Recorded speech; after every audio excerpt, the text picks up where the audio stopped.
trying to get all of them. There's like a dozen of them.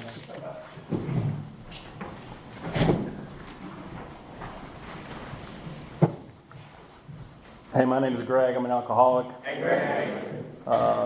Definitely glad to be here. First, I want to thank Deborah for inviting me. To be clear, when she called me, 4 weeks ago or so, she said, here's the way it was. The first person I asked couldn't do it. So I am a backup speaker, and I'm very happy to be that.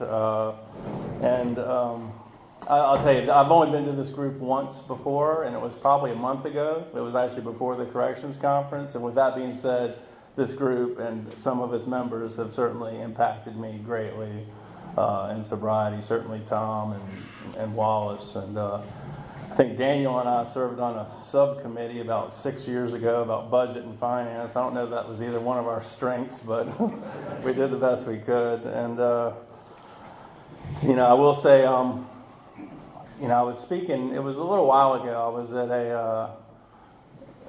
the county I live in is Mecklenburg County, and we had a work release program. It got closed down about a year ago, but we started an AA meeting at that work release program. And one time I went and spoke there, and there were about 25 people at the meeting, and it was lined up in rows. And the first row had about 5 or 6 people, and I think 4 of them were out cold, sleeping. And then one guy in the back row was snoring. And usually, when you, at least where I live, when you speak at a meeting, people thank you. It's just out of manners, whether they like your talk or not. The only guy that thanked me at this group was the guy in the back who was snoring. And apparently that was some of the best sleep he had. So, my home group is called Third Tradition Group in Charlotte. I think Deborah said I live in Charlotte. And next May will be our 13th anniversary. So we'll have an anniversary open speaker meeting. It's Monday night, 7:30. Typically our format is, it's a big book study. So we read a little bit out of the big book, and then people are randomly called on, and we share our experience based on what we read that particular night. The last Monday of the month, we do a tradition. So this is April, the 4th month. The end of this month, we'll do the 4th tradition. I think it's good and important for me to be part of a group that certainly we look at and try and practice how it works, but also the traditions and kind of what keeps us together. So I think it's a good group. We take a couple meetings to a treatment facility and a detox each month. We're involved in service and intergroup and that district and area, and I think we're a 3 legacy group. We're a good group of Alcoholics Anonymous. So, anyways, I am from Charlotte. I guess I grew up in a home that seems to produce, as many alcoholics as any that I know of, and that's a pretty good one.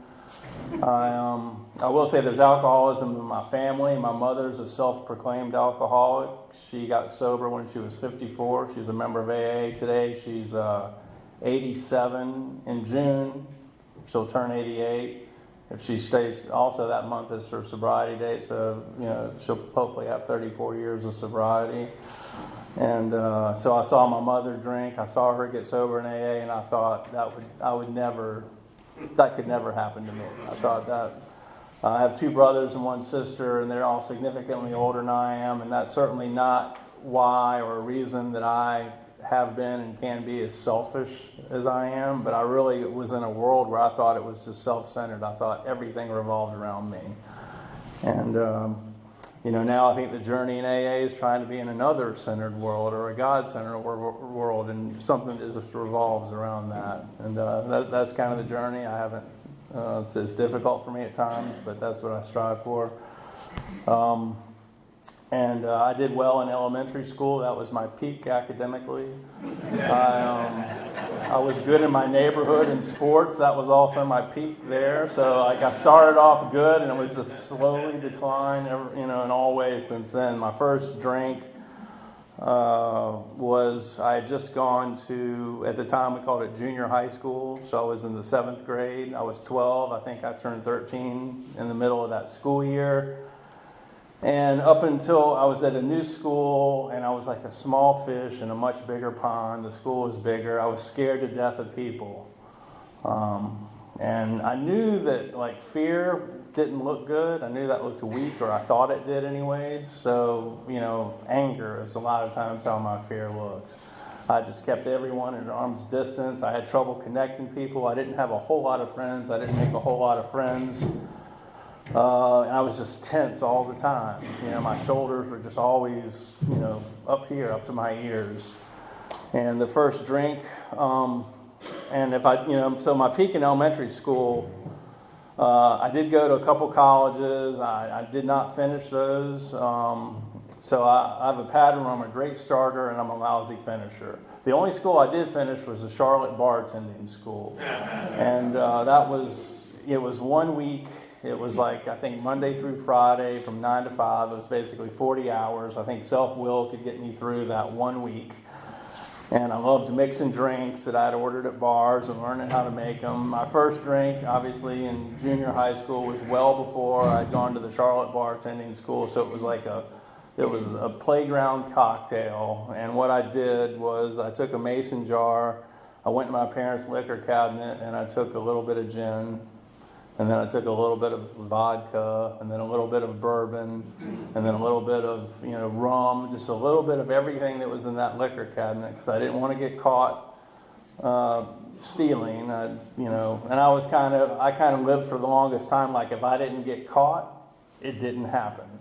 But I put everything in that mason jar. I really don't even recall if I put in like Coca-Cola or orange juice. I would think I did. I know I did not put in an umbrella or, it wasn't in a fancy glass or anything. It was just a mason jar. And I was just real, I guess, curious or intrigued by what alcohol was going to do.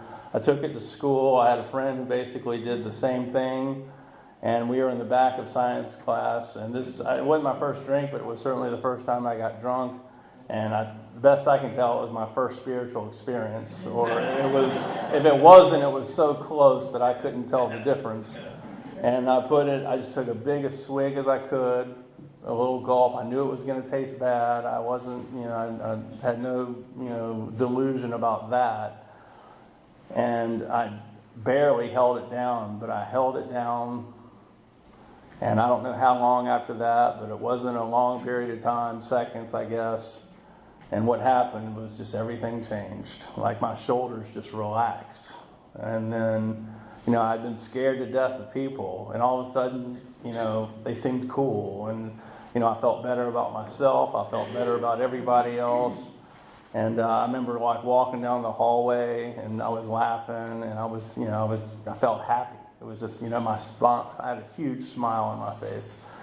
And so that's what alcohol did for me. So I really just began this ended up a career. I love how our big book calls it, a drinking career, because it is what I ended up doing full time. But I began this journey to try and do that as much as I could. I couldn't see it at the time, but my peak in elementary school then really started to dip. That year, I think it was the year after, I made my first C.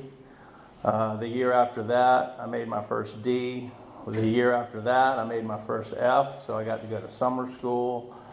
And I ended up, the last semester I was in high school, I had a report card that looked like 5 Fs and 1 C. I really wasn't going to high school a whole lot. I would act like I was going to school, and some friends and I would go to the lake, and we would just drink. So I wasn't attending school a whole lot, but I got a C in one class. It was weight training. And I didn't get credit for it because if you miss more than 9 times, you don't get credit. So anyways, I had a grade point average of 0.25. And as my sponsor pointed out to me, he did the math, and he's like, wow, your grade point average it's a 0.25. And he's like, I don't know how much different there was between your blood alcohol content and your grade point average.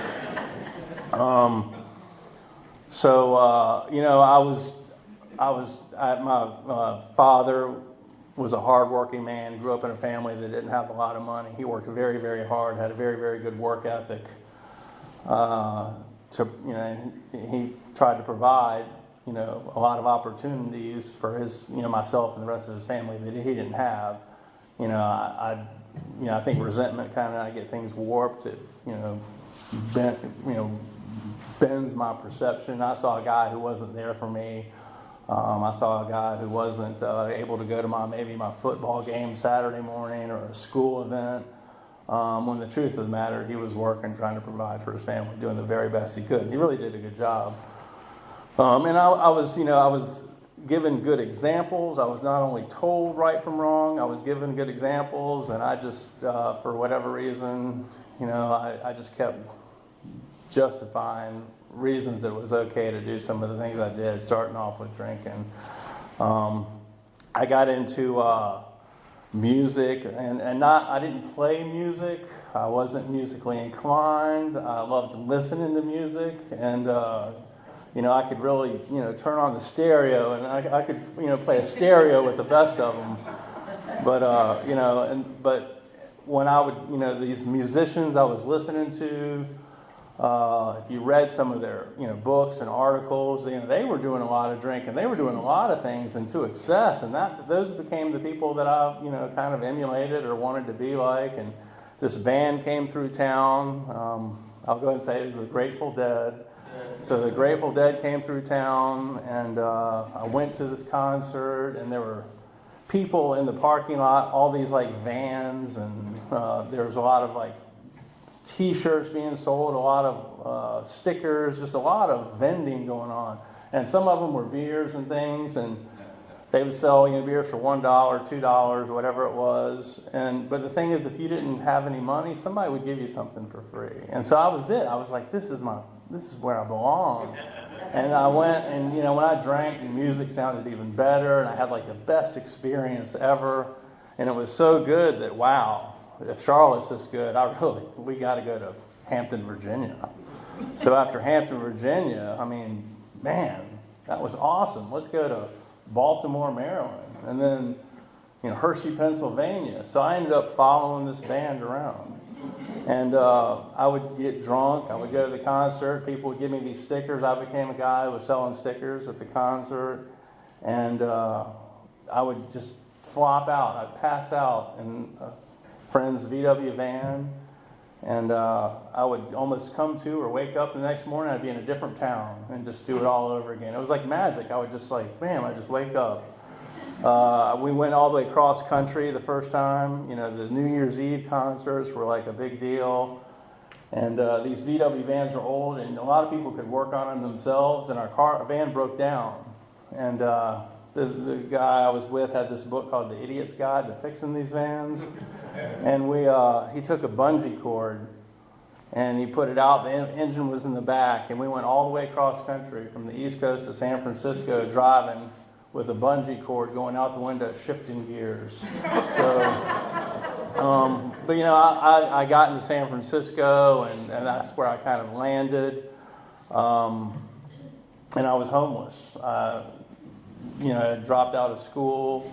I didn't have a job. I had no visible means of support. I was sometimes eating in a soup kitchen. I was sometimes staying in that van, sometimes sleeping in Golden Gate Park. But I didn't really consider myself homeless, or I didn't really see any problem. I thought I was free. And to me, freedom was doing what I wanted, when I wanted. And that's the way I lived for, 5 years, something like that. I can't remember exactly. And after that, that kind of lifestyle started to get old. It started to, felt, I was getting older, and I couldn't,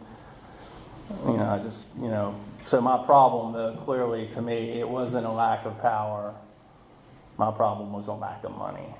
And I just needed to get some money. If I could just have a car, if I could just get a steady place to live, then all my problems will be solved.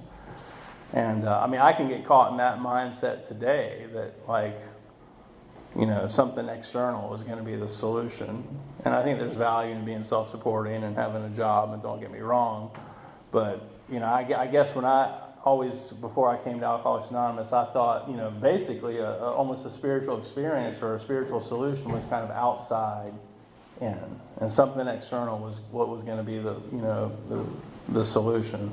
When I came to AA, And I'll say this, I didn't come to AA, or I didn't get sober right away. I certainly came back and forth. And, for the longest time, I had trouble, I guess, distinguishing or differentiating what's the punishment and what's the reward. To me, alcohol, I thought, was the reward. Turns out it punished me pretty badly. And I thought AA was the punishment. Like, I even knew some people who got sentenced to AA. And it turns out Alcoholics Anonymous is one of the greatest rewards, I could possibly have. But anyway, so, when I came to AA this time, I was told, look, the solution's not outside in. The spiritual awakening is actually inside out. And everything that's meaningful, everything that's worthwhile is going to begin on the inside, contrary to the way I normally was, or the way I was thinking. So, anyways, I wasn't feeling it, and I got in job. I need to get some money, so I got involved in I guess I sold substances that weren't, certainly, I guess AA doesn't have a big opinion on, but the state of California had a very big opinion on them. And with some of that money came my way. I was able to buy part of a bar in a town called Santa Cruz, California. And I say bar, I bought 5%, so I was a very small minority owner, but nonetheless, in my mind, I'm a bar owner. And we had live music, and I could put people on the guest list. I could, tell the bartender to give him or give her a drink. And this was my peak right here. I loved kind of looking like the big shot or pretending to be the big shot. And but as quickly, and it did well at first, and I had a role where I was supposed to, maintain or, take care of some managerial type of stuff. And alcohol became more and more important, and I certainly just, brushed all my responsibilities aside, and that business started to decline every bit as quickly as it went up. And so I then did what I guess I've heard some people call a geographic solution or a geographic cure. The town I was in was what was the problem. So I went from kind of the Bay Area or Northern California, I moved down to Southern California. And I'm going to start a new life. I'm going to quit drinking. I thought I could quit on my own. And as soon as I got down to Southern California, I think I quit for about a day. Which is, I've left to my own devices, I can quit for a day, maybe 2, maybe 3. And I heard a speaker one time say, and he really, I identified with it greatly. He would talk about how after 1 or 2 days, the first day he would quit drinking, he was like, yeah, I'm not drinking today. The second day he's getting a little tense. And by the third day, he was so wound up that he felt like a scream, just looking for a mouth.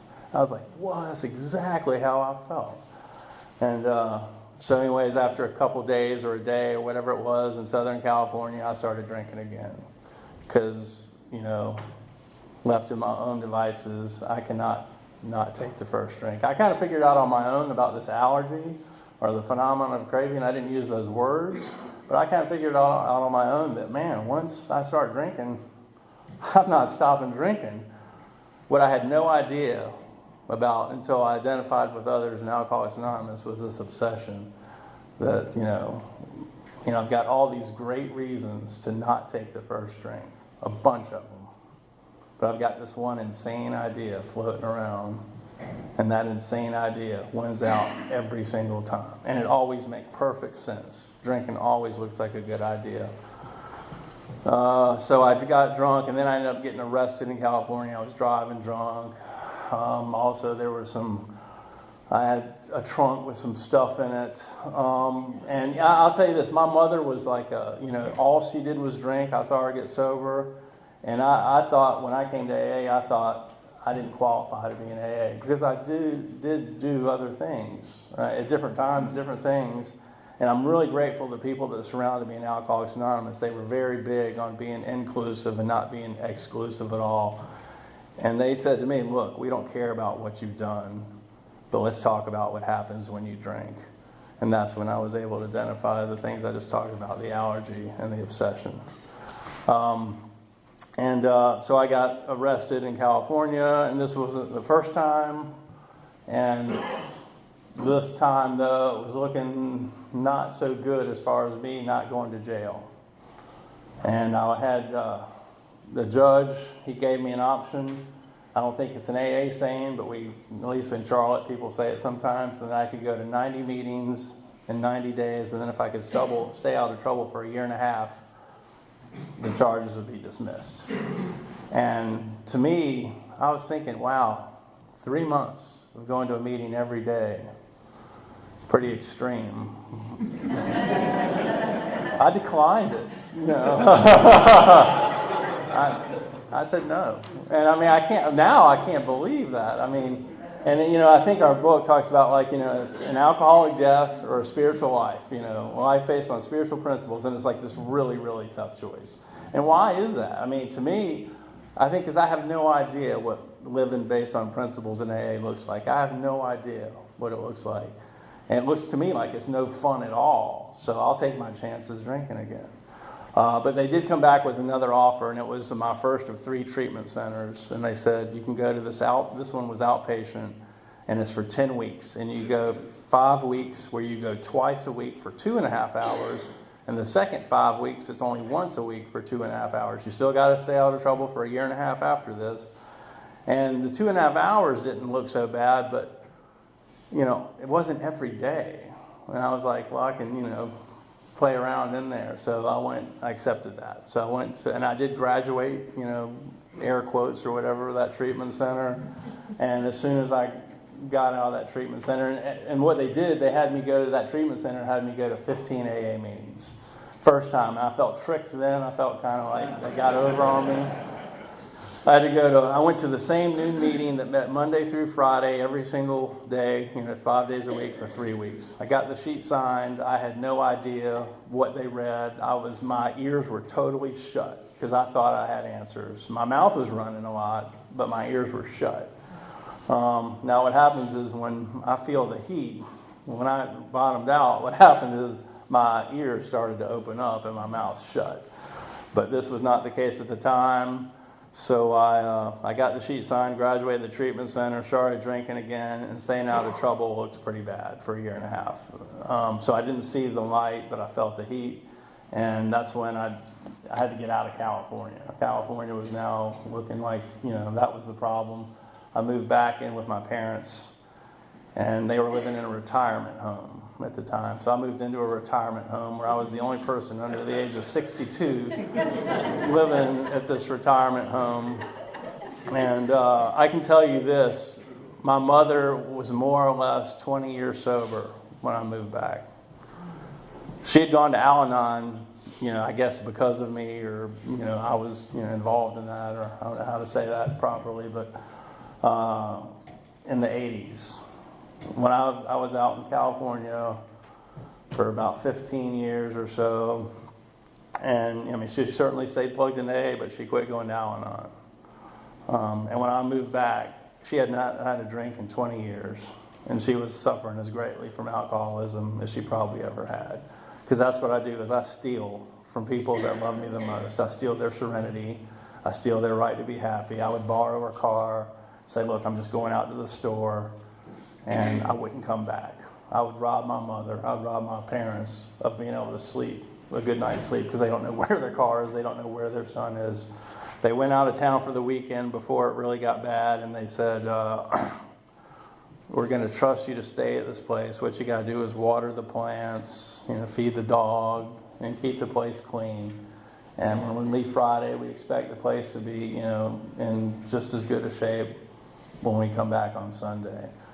As soon as they left, I broke open my dad's liquor cabinet and started doing the same thing that I did when I was 12 or 13, drinking, a little bit of bourbon, a little bit of, gin or whatever. I'd drink for the effect. It didn't matter how it tasted. And my father was a surgeon, and what I loved about alcohol was it had been reliable. I knew exactly what I was going to get. And what alcohol started to do was it wasn't giving me the juice. It wasn't working as well. So I was like, he's a surgeon. Maybe he's got some pills in his medicine cabinet. Best of my knowledge, my dad's never had any kind of alcohol or drug problem for that matter. So I looked in there and certainly didn't find anything. Opened, my mother had a separate medicine cabinet, and I opened it, and I was like, bam, I saw what I was looking for. And all I was looking, I didn't know what it was, but it was a bottle that had a red sticker going down the side that said, "Do not mix with alcohol." And I was like, that's it. That's exactly it. That's cranked us up a notch. And I took the better part of a 1 month supply of something that all I knew that said, "Do not mix with alcohol." And I started chasing it with bourbon or whatever. Did not, I've had some blackouts where I'm like, in one town and snap out of it a couple of towns later. This was not one. I passed out on the couch, woke up the next morning. The place wasn't clean, but the same place I recall being. But I had terrible side effects. Didn't feel good. My parents had a computer. I just learned how to use a computer, so I did like an internet search. What I took, I took that empty bottle. And what I had taken after I searched it, what came up was an estrogen supplement for women who've gone through menopause. So, and my parents came back. The place, they had like Oriental rugs that had burns in them. The place was a mess. And they did what they, probably the loving thing to do or what they had to do, and I had to leave. So I became homeless again, and homeless at 37 and 38, a lot different than being homeless at 19 for me. I was living in like this kind of abandoned house where people were flopping in it. And it was funny, there's this big group in Charlotte called Queen City. And I told, kind of his experience of living in that house. And this guy came up to me after that meeting. And he's like, "Man, I was at that house with you. And you know what? If you can get sober, maybe I can too." And then I was speaking in another group a few years later on the west side of Charlotte, kind of the other side of town. And he was there. I hadn't seen him. He's like, "Do you remember me?" And he had like a couple of years of sobriety. So that was, a really good experience for me that, living in an abandoned house, that, there was an upside to it. Anyways, but I was, what happened was this property I'd bought in California with some of that money, the ill-gotten gains. It was a big property, and I was going to do this like agricultural project on it, and I just never could get it together. And the place was almost foreclosed on, but it sold, and all of a sudden I've got some money, and that's my solution again. Man, I can get a car now. I can get like an apartment, and I'm going to start a new life. But I'm going to start a new life after the weekend. I'm going to go out like, this is going to be the big one. This is going to be the last one. If this is when I quit drinking, this is going to be it. So I checked into the finest hotel I could get, which was a place called the Budget Inn on Independence Boulevard in Charlotte. I don't know if anyone knows Charlotte, but they had a daily rate of $45. And that treatment center that Deborah mentioned, that detox facility, I was there about 4 or 5 months ago, and I told this story, and then somebody raised their hand, and they're like, "That place is only $29 now." So this is the only hotel I know of that like 10, 11 years later, I don't think I said my sobriety date. It's May 23rd, 2005. That went down, a decade or 11 years later or whatever since I was there. Place went down in cost, but they also had a weekly rate of $135. But I'm only staying for a couple days. This isn't any long-term thing, so I'm only paying 2 nights. I pay 2 nights, and I get liquor and whatever, and a beer. I forget what I was drinking at the time, but it was definitely liquor and beer. I just don't know which. I was not wine was not. I drank wine. Don't get me wrong, but liquor and beer were what I really went to, and. After the 2 nights, though, it was late. It might have been a Sunday night. And you know what? Let's do this one more day. So I went down and I paid the daily rate one more day. And then the next day came around, and it's like, God, long day. I need to rest up. Starting a new life tomorrow. But let's do one more day. The next day comes around. All right, I'm not going to live this way anymore starting tomorrow. And then the next day comes around, that's it. This is the last day. And I just kept going, one more day. And I did it for somewhere in the neighborhood of 3.5 months. And I burned through pretty much all that money that I had gotten. And, it didn't feel like I was powerless over alcohol. I just thought I kept changing my mind each day, just one more day. And so now I had gone into this, I checked into this kind of like recovery house. I got kicked out of it because if you drink, you get kicked out. And, there's a couple of treatment centers in there, and I'd gone into some AA meetings, gone out. I don't have time to go through my story one day at a time. But I was now spiritually dead, and I was physically alive. And for me, that's a terrible place to be. I was like a dead man walking. And the last day that I drank, I'd been just walking all over town, miles, trying to bum a couple bucks. The last drink I had a couple of Colt 45 malt liquors, which I drank under a bridge, and it wasn't doing it for me. That living that fight, that battle, I didn't have it in me anymore. A guy let me stay on his couch, he said, for one night only. And the next day was my sobriety date, which was May 23rd, 2005. And I walked into this AA meeting. And I didn't do it out of it wasn't virtue. I mean, we're pretty clear about that. It wasn't even I don't think made a decision to get sober. I had this complete lack of alternatives. And one of the most valuable things I think I've learned in Alcoholics Anonymous is that if it feels good, it's not always good. And if it feels bad, it's not always bad. May 23rd, 2005, I thought life was over. I thought it was the worst day of my life. Looking back, it might be the best day of my life, because what happened is my ears opened up, and I started to hear the message of Alcoholics Anonymous. Because every time I've been in AA, you don't understand. There's some reason that I didn't identify, or my situation was just a little bit different for a number of reasons. And there was this guy greeting people at the door, and he'd seen me kind of come in and out, and I'd lost a lot of weight. I was probably 60 pounds less than I am now. He was like, man, you look like you've lost some weight. Are you okay? And I was like, man, I'm doing great. I see you have a topic there, self-honesty, at one of the discussion meetings. I wasn't honest with myself, and I wasn't honest with others either. And I said I've been doing a lot of exercise. I've been doing a lot of running. I don't think he bought it, but, and he knew he didn't have a lot to work with. But he gave me his phone number, and I remember I had this huge resentment too. I thought, the principle, I thought, you hear people say that life's not fair. And I thought it should be. And I think I said that, or some woman came up to me, she was like, honey, the fair comes once a year, and you missed it. I was just kind of whoa, maybe you're right. Anyways, but I just started to finally identify. And I called this guy up, asked him to be my sponsor, and he said, pray about it, which I thought was strange. And he said, I'll pray about it too. I'm like, uh-oh. If this guy has contact with any kind of higher power, that means I'm doomed. That guy will say, stay away from him. That guy's bad news. That's not what happened. We got together, separate from a meeting. I think it was the next day. And he said something to me that was very attractive. And he said, look, I'm no better than you are. I'm no worse than you are either. I'm just another alcoholic. I'm trying to stay sober one day at a time. And I think he had almost 2 years of sobriety. He didn't have, any, long-term, real long-term sobriety. But he's like, we could do together what neither one of us have been able to do by ourselves. And he got me involved in a home group. He got me involved in service. And we started to take the 12 steps of Alcoholics Anonymous.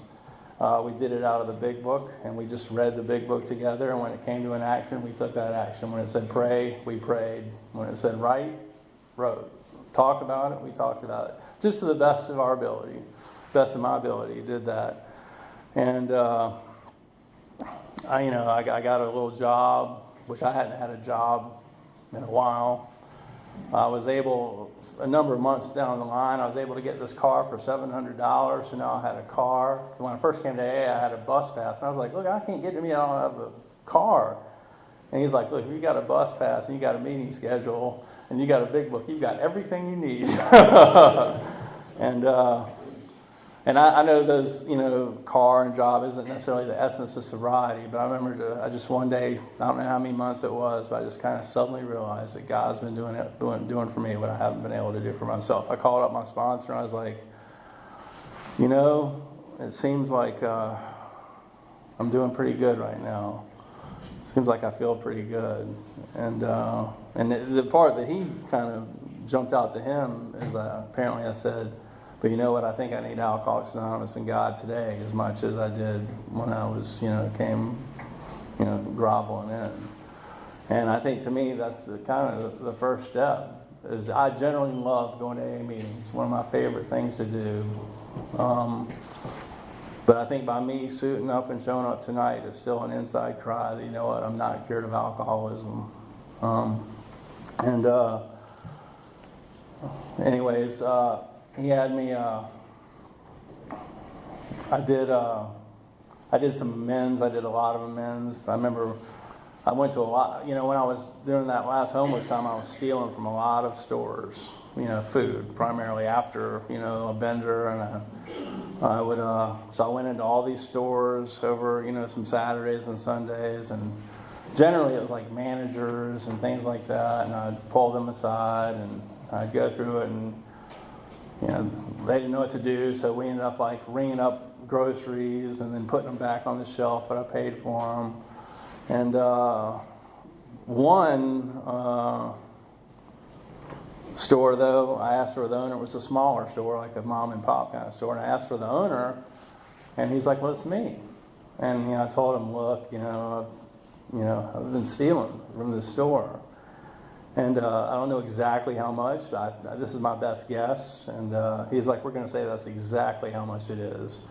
And when when I was leaving, he's like, "Are you a member of Alcoholics Anonymous?" I said, "Yes, sir, I am." And it's funny, his son is a member of Al-Anon, and his, I guess, daughter-in-law is an AA member in Charlotte. We're not members of the home group, but I go to her home group all the time. So I really kind of connected, like, wow, I used to justify it, I'm stealing from corporations, or I had some reason. I would just bend principles to where I got warped.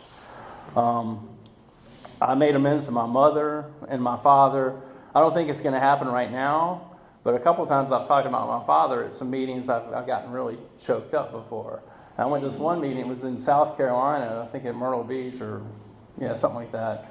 And my lip was quivering, and it was it was bad, I thought. And I took this guy, a sponsor, with me, and I left the meeting. And I was like, "Man, I got really choked up during that talk." And he's like, "Yeah, man, I think it was all that estrogen you took."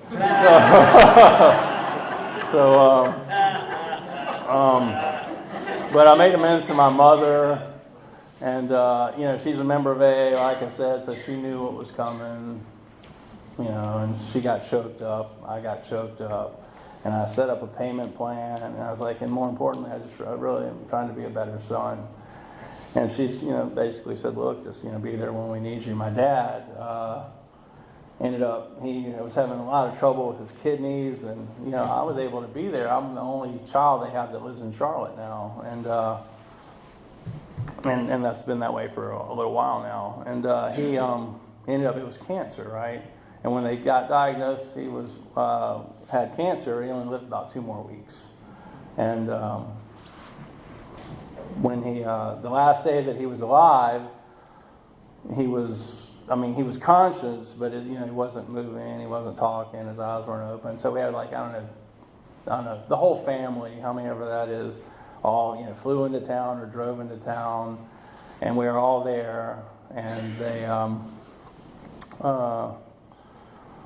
we were there all day talking, and he was there. And when it got to be 6 o'clock or something like that, they were like, "Look, we've been here all day. We need to get something to eat. One person should stay here and be with Dad." And I was like, "You know what? That'll be me." I'd made amends to my father, but I remember talking to him when no one else was there, and I was like, "Look, if it's time for you to go, I think it's okay, and I think I'm going to be okay too." And then he squeezed my hand, and it was real powerful for me. He ended up doing it for other people too, so it wasn't like just me or about me. But when they came back, they were like, why don't you go get something to eat? And what I did was I went to one of the groups I regularly attend. I went to a meeting of Alcoholics Anonymous because I really feel and believe wholeheartedly that I'm at my very best when I'm with all of you. And so that's what I did. And he passed away. I guess technically it was the next day. It was after midnight. And a couple months later, I had a sobriety date. And my mother, she usually gives me a birthday card on my sobriety date. And in that card, she wrote a particularly long letter. And what she said in that card was, or what I'll share that she shared in that card was, I just want you to know that your dad died in peace, knowing that you're going to be okay. And what a blessing you are in my life. And I had no contact at all with my family for 2 years. I mean, zero, none. And sporadic contact for years before and after that. I was not a part of the family at all. My mother, like I said, she's almost 88. A couple years ago, we had a big birthday weekend for her. And I think there were 17 people that came in town. So we didn't just go to dinner once. We went to the park. We did, a bunch of stuff over the weekend. And of the 17 people, 12 were adult, 5 were children. Every one of the adults, anyways, at some point or another, pulled me aside. And they thanked me for what, thank you so much for everything you're doing for mom. Or mom and, whatever, however the relationship was. And I don't think they know this, or I don't know if they know this. They aren't thanking me, but they're thanking Alcoholics Anonymous. Because left to my own devices, I'm selfish and I'm a taker. And I heard this analogy, it really wasn't that long ago. And it was about, is the glass half empty or is the glass half full? And I always have equated that with just like optimism or pessimism. And, the person was like, no. You can look at it this way. It depends on who's doing the drinking and who's doing the pouring. Because if I'm living my life like I'm doing the drinking, that means I'm just always taking. And if I'm always just thinking about what I can get, it's never enough. Whatever it is, it's never enough. And the glass is always half empty. But if I'm living my life like I'm doing the pouring, like what I can add to a situation, then the glass is always, half full. It's usually all the way full and overflowing, and even a couple of times it will come out of my eyes. So that whole principle, and I heard, I have a good friend who knows Tom. I think Tom is his grand sponsor in Charlotte. Tom shared with him one time that he was having a rough time. They were both in Wilmington, I think it was. And he was like, you need to quit focusing on this patient or me and start focusing on all these patients. And that, for me, praying and inventory and helping others as a means of letting a higher power into my life is not common sense at all, but it works. It's very uncommon sense. So I can tell you I pray and I meditate today, which I might have talked about it at times. I used to be one to sit on the bar stool and like to talk about spiritual stuff, but I didn't do it. But I do it today, and we have a lot of prayers in the book, but somewhere along the line I realized that I don't only need to ask for God. I have a lot to be grateful for. I need to thank God too. I can tell you every single morning when I wake up, for sure, on my knees, the first thing I do, or very close to the first thing I do, is I always wake up. I thank God for 3 things. The first thing, I thank God that I'm alive. So the second thing is I thank God that I'm sober, and the third thing is I thank God that I'm a member of Alcoholics Anonymous. And my prayer for others and really myself today is freedom. And freedom is not what to me anyways, it's not what I used to think it was. It's not just doing what I want, when I want. And I remember being asked or elected to be, for my home group, to be GSR, and I was like, oh God, that's not my thing at all. And but I said yes to AA. And what happened was by coming to GSR, I started, my little self-centered world. I started to meet other people in the state, and my circle got a whole lot bigger. And so now I always try and say yes. If I'm able, if I'm qualified, I always try and say yes to Alcoholics Anonymous. Not always because I want to, but because today I have choices. So I want to thank Deborah again, and thank you all for allowing me to be part of the Primary Purpose Group.